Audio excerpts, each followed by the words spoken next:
ठंडी रोटी शिक्षाप्रद कहानी। एक गांव में एक लड़का अपने परिवार के साथ रहता था। सुयोग्य व संस्कारी वह लड़का हमेशा अपनी माँ का ख्याल रखता था।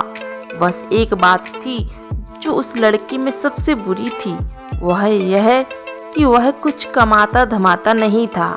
लड़के के थोड़ा और बड़ा होने पर माँ ने उसका यह सोचकर विवाह कर दिया कि विवाह के बाद जिम्मेदारियां आने पर लड़का खुद ही कमाने लगेगा। परंतु विवाह के बाद भी लड़के की दिनचर्या में कोई फर्क नहीं पड़ा।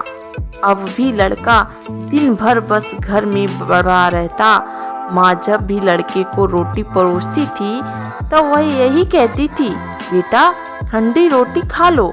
लड़का रोज यही सोचता कि माँ ऐसा क्यों कहती है, लेकिन फिर भी वह चुप रहता। एक दिन माँ किसी काम से घर से बाहर गई तो जाते समय अपनी बहू को लड़के को रोटी परोसने का कहकर गई और साथ में यह भी कहा कि रोटी परोसते समय कहना कि ठंडी रोटी खा लो। बहू ने ठीक वैसा ही किया। जब लड़का आया तो उसे रोटी परोसते समय ठंडी रोटी खाने को कहा। जैसे ही लड़के की पत्नी ने ठंडी रोटी खाने को कहा, लड़के को गुस्सा आ गया। उसने सोचा, पहले तो सिर्फ माँ ठंडी रोटी खाने को कहती थी, लेकिन अब तो मेरी पत्नी भी यही कहना सीख गई है। उसने अपनी पत्नी से पूछा, आखिर रोटी गरम है, शाक गरम है, तो फिर तुम लोग मुझे ठंडी रोटी खाने को क्यों कहते हो? लड़के की पत्नी ने कहा, मुझे तो आपकी माता जी ने ऐसा कहने को कहा था। आप उनसे ही पूछिए, आखिर वह आपको ऐसा क्यों कहते हैं? पत्नी की बात सुनकर लड़का गुस्सा हो गया और बोला, अब जब तक माँ मुझे इस तरह से कहने का उत्तर नहीं देगी, मैं खाना नहीं खाऊंगा। शाम को जब माँ घर आई तो माँ ने बहू से पूछा कि क्या लड़के ने भोजन कर लिया? बहू ने लड़के के नाराज होने और भोजन ना करने की पूरी बात माँ को बता दी।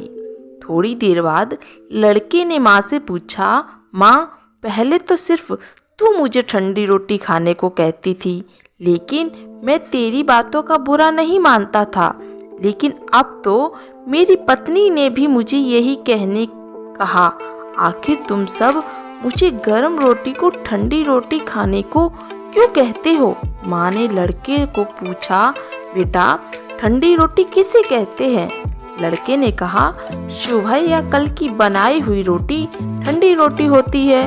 लड़के की बात सुनकर माँ ने कहा, बेटा अब तू ही देख, तेरे पिताजी का कमाया गया जो धन है वो ठंडी रोटी है।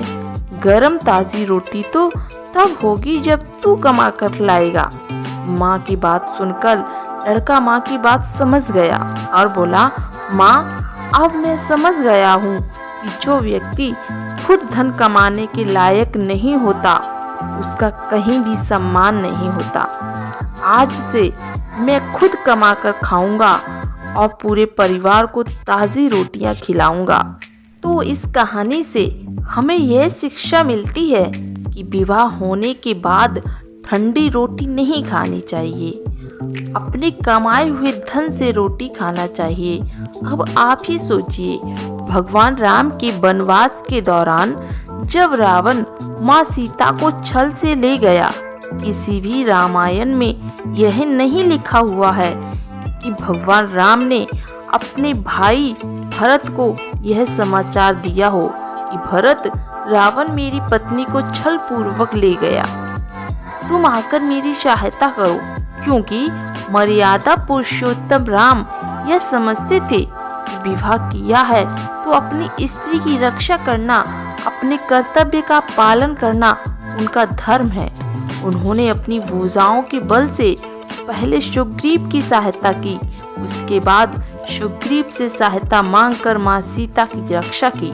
इसलिए विवाह तभी करना चाहिए जब स्त्री और बच्चों का पालन पोषण करने की क्षमता हो। अगर यह ताकत ना हो तो विवाह नहीं करना चाहिए। उम्मीद है दोस्तों आपको यह कहानी पसंद आई होगी। धन्यवाद।